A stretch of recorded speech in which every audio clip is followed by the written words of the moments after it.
美国的总统川普伫国会山庄的圆形大厅宣誓就职，经过外交部甲驻美国代表处的努力，立法院长韩国瑜甲驻美国的代表余大雷顺利入去国会山庄来观礼。民众党的立委陈昭珠学了外交部表现真好，互外交部2000分的评价。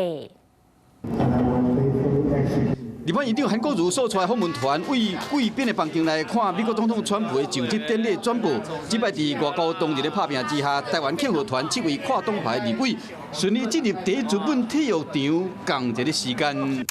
伫美国国会大厦游客中心做伙翕相，立法院长韩国瑜甲咱驻美代表余大雷嘛成功进入国会大楼去观礼。即摆因为气候的因素，美国方面缩减典礼规模，伫外交当人短时间内甲美国方面沟通协调下，咱个庆贺团兵分两路顺利进入室内观礼。所来庆贺团伫韩国瑜的带队之下，嘛头一摆接受邀请参加美国退伍军人协会所举办的贵宾酒会。今天再来这里的时机一样，外交部同仁不是100份。 2000份，终于把我们送上巴士，终于把我们送到这个地方来，所以对于他们，我们给予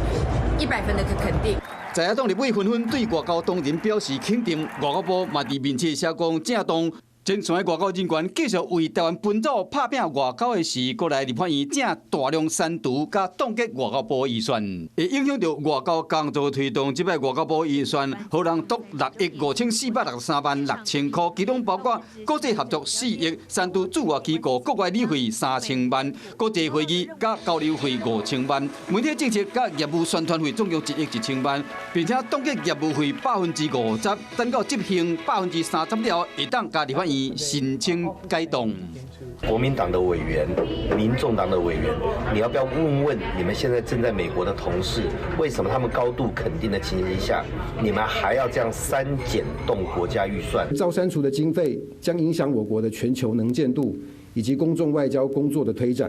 随着韩国瑜到美国外交部嘛立下战功，伫朝野拢有立场的情形下，所来就看外交部预算敢会当小可做调整。